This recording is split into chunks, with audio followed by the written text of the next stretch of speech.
Hello and welcome back to Football Now for another Premier League preview, prediction and betting odds feature show. As you can see by the title of this video, we'll be focusing on Crystal Palace hosting Everton at 3 o'clock on Selhurst Park. I'm joined by Connor again in the VAR booth. If you haven't seen, he's been recruited thanks to the failures of the VAR team in not just recent weeks, but in recent years, probably more of an accurate description. Before we get into today's game, I want to remind everyone again, if you've seen our videos now, you're probably familiar with this. You can win a football shirt of your own choice with our own ongoing competition over here at Football Now. As soon as we hit that 100 subscriber mark, which we're ever so close to doing, we'll be giving away one football shirt of one lucky winner pulled out of the comment sections of this video, the other videos we'll be doing this week, and the videos we've been doing for the last 4, 5, or 6 weeks now. You can find all of those on the channel, and also give us a follow over on Twitter at footballnow1_. That's where we'll be announcing the decision once we do hit 100 subscribers. You could be that person to tip us over that 100 subscriber line. Now, like I said, we're very, very, very close. We're a handful of subscribers away to getting there. So get involved. Like I said, good luck to everyone who does. And now we'll move on to the video. Connor, Crystal Palace hosting Everton at 3 o'clock. Do you want to talk us through the betting odds first of all, and then we'll get into the game in more depth? Yes, well, I think it's a really tough one to predict. 6-4. I think that's. I think the bookmakers have made Crystal Palace there more of a favourite than probably what I would. I think Crystal Palace are a tough team to predict. They almost seem to defy form almost. They can be on a poor run of form and then find the victory out of nowhere, or they could be on a good run of form and just lose. And they're just very, very difficult to predict. But they're having a great season. They're in 11th place, which I'm sure Crystal Palace fans would have taken that before the start of the season. This time last season they were really struggling with Patrick Vieira in charge. They bounced back after 2 defeats with that victory last week over Burnley, away from home as well at Turf Moor. So it was a really, really good result for them. Speaking of good results, Everton just seem to keep getting the points on the board. I mean, you look at that. The past 6, they've only lost 2, they've won 2 and drawn 2, which when you're a team who is trying to stay up, who is battling relegation, that sort of form, you'll be absolutely fine. They're 5 points clear of the relegation zone now. And they'll be looking at this fixture with the form that they're in, with Calvert-Lewin still fit, which is really, really important for them. Then they've got every chance. I think the only thing that they'll be worried about now is not their form, or whether they can accumulate enough points to stay up. It's just going to be like what we mentioned last week, that looming point deduction. Will it happen? Won't it happen? I think it'll be a real shame if it does happen, especially when other unnamed clubs have broken financial fair play 115 times and gone unpunished by it. But Selhurst Park is a difficult place to go to. We've mentioned that before. But I think Everton now are showing the sort of form where they can grind out tough victories. I mean, I know Brighton haven't been in the best of form, but they're still a very, very difficult team to play. Brighton just won tonight against Ajax away from home 2-0, I think it was, and Everton took a point of them last week. They were leading that as well for most of the match.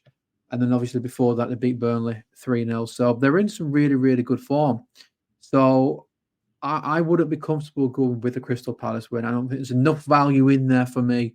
So I certainly, if I'm looking to put a 50p somewhere, definitely be looking at the other two. Yeah, definitely. I agree. It is a Crystal Palace. They are a strange team to predict, aren't they? I think you looked last time out, they beat Burnley 2-0. I'm just trying to get the result. It was 2-0, wasn't it? Last time that was a 1-0 draw against Brighton, and before that, 3-0 against Burnley. Sorry, Palace though. Oh, sorry, you're thinking of Crystal Palace. Ignore me. You're right. Yeah, just assume that you're right. Yes, I work for VAR. I'm never going to be right. That's right. It's that VAR booth. It's catching. Palace beating Burnley away 2-0 last time out. I think you predicted. I might have predicted a draw, but I don't think it's a result which is going to be raising any eyebrows. But like you said, they're just a solid side, aren't they? I think that's reflected through the the league table as we just sitting there meandering around in 11th place. I think they've been boosted as well by the news today of Eberechi Eze signing a new contract as well. He's a great young player for them. I think Elise on the back of signing a new contract, I think in the summer, was it? I'm sure he did. He's still ruled out, Elise, but I think those two, when everyone's fit at Crystal Palace, they have got a very young, exciting side. And, very positive. A decent side to watch when everyone's fit and firing. I think you mentioned positivity, Everton as well. I think when we first started this channel, kind of not too long ago, a couple of months ago at Max, I think we were both worried for Everton, thinking this might be the year where they leave themselves with too much to do. But I'm looking at their results now, and there's a lot more green on that screen than there was early on in the season. They are starting to pick up the points in a draw against Brighton at home last time out. I think anyone to take a draw against Brighton this season is a decent result. I know, like you said, they've been a little bit patchy lately. They got a good win tonight in Europe, and they're not an easy side to beat. And I think Everton's, particularly a couple of weeks ago, if you'd have said they get a point from Brighton, they'd have taken it at home. They've not had the greatest home form in recent years. Everton, it can be one of those places to go where you feel as though if you can get the first goal, you're almost halfway there to getting 3 points. Here's an interesting one. I think Calvert-Lewin as well has been on a run now. Did he come off at the weekend? I'm just looking. I think he came off, but I don't think it was an injury. So I hope not. He's a good kid, isn't he? He needs to get a run of games. I mean, not just for Everton, but just for himself as well. We got the Euros next year as well. It'd be great to see him in that squad because he's good enough for it. It is just that fitness. Yeah, he's not had the best of luck at all with injuries, but he has had a run recently, and he's back amongst the goals. A real boost for Everton fans. We've spoken about the need for a goal scorer, haven't we, if you are to stay up. And I think Everton are almost epitomising the point we've made in recent weeks about all it takes is a few decent weeks, a few decent results, and you can really start to pull away from that bottom three. And now, I wouldn't say they're out of the woods yet by any stretch, especially if that points deduction does come in. There were rumours a couple of weeks ago of a 12-point points deduction. They've got 11 now, so you can imagine the damage that will do if they were to that was to be slapped on them. Only time will tell if that's the case. But with that in mind, Connor, do you want to offer your prediction first? Like you said, you're going first this week. Yeah, I won't side with the favourites or who the bookmakers make favourites. I don't think there's enough value there. I think Everton have shown quite a lot the past few weeks, and I think when they look at their upcoming fixtures as well, I think they'll take a bit of confidence from those. I mean, they got Crystal Palace next, and they got Manchester United at home, and we'll talk about their troubles later on. Then Forest, and then they've got a tough game against Newcastle, but it's at home, and then Chelsea at home, and then they've got Burnley away, who they beat in the Cup 3-0. So that's a pretty decent, all in all, decent run of fixtures. And, they could really be in a position where before Christmas or just after Christmas, they're looking at the table and they're maybe looking up rather than behind them. So I think in this game, I think they'll continue to get points on the board. I'm actually going to go with an Everton win. I think Crystal Palace are very difficult to predict. And I'm just thinking back to when Nottingham Forest went there a few weeks ago. Yes, it was 0-0, but Nottingham Forest had really good chances and Crystal Palace threw nothing at them. So, yeah, I think with the form Everton are in, I'm going to go with Everton to nick it by 1-0.